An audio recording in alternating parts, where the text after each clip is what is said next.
A day in my life as a labandera. Assalamualaikum, magandang araw mga giliw.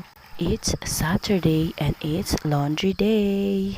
As usual, pag wala ang motor, sa balon talaga ang takbuhan ng lola niyo para maglaba.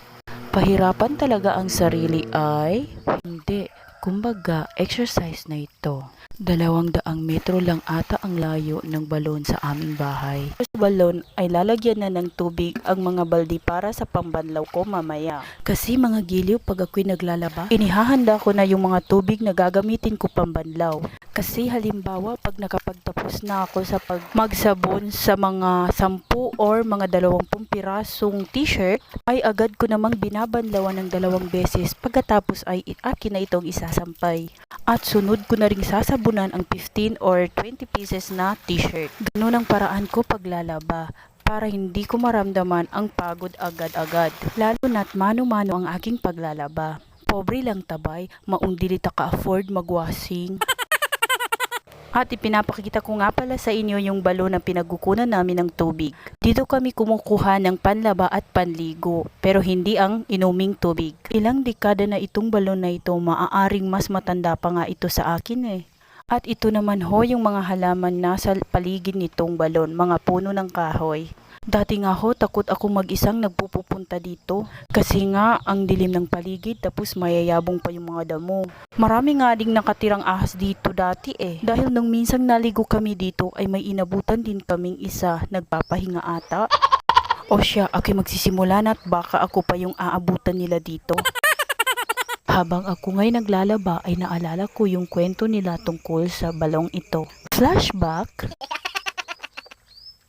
Sige, seryoso na tayo. Noong unang panahon, noong taong 2012 pala, dalawang magkatabi ang balong ito. At dahil sa katagalang wala na ring madalas na gumagamit, natabunan na ito ng mga putik gawa ng pag-ulan. Hinukay lang nila ito muli para mapagkunan ng tubig. Base naman sa mga kwento ng mga nakakatanda, ang may-ari daw ng balong ito ay nagngangalang Ganon. Siya daw ay isang halimaw na dito nakatira noong unang panahon. Siya daw ang gumawa nitong balon para mapagkunan niya ng tubig. Noon daw ay may mga kalansay dito sa tabi ng balon. Dahil si Ganon ay hindi pangkaraniwang halimaw lang daw dahil siya ay nangangain ng tao. Hindi ko nga rin alam kung totoo. Pero itong balong ito hindi ito maaaring lagyan ng poso o di kaya ng water pump. Dahil minsan ang nasubukan pero hindi talaga nakukuha ang tubig. May pagkahiwaga rin siguro talaga. So ayan, binibilisan ko na yung paglalaba dahil kunikilabutan ako sa mga kwentong naiisip kong sinasabi nila. Ang mga kwento na nga naman ay maaaring totoo o maaaring haka-haka lamang. Pero kung alin man dun mapabilang ang kwento nitong balon, ang mahalaga ay may napapagkunan kami ng tubig. Laking tulong na yun para bawas gastusin na sa tubig pang araw-araw. Pangarap ko ngang makapagdayo ng water system dito pa at nang sa ganun hindi na kami mahirapan lalo. Kaya naman, follow lang ng follow mga besh para namang magkaroon ng katuparan ang pangarap ko na yun. O siya, manahimik na lang muna tayo. Pagod na akong magsalita.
At pagkatapos ng ilang kuskus ay makapagsampay na rin ako. Lisod kayong kinabuhi pero watay mahimo, pobre lang ta. Kinahanglan, laban lang jud para sa kinabuhi. Pagkatapos ko nga magbanlaw ay nagtingin-tingin ako sa mga paligid. Dahil nung huling punta ko dito ay nakalanghap ako ng hindi kaaya-ayang amoy.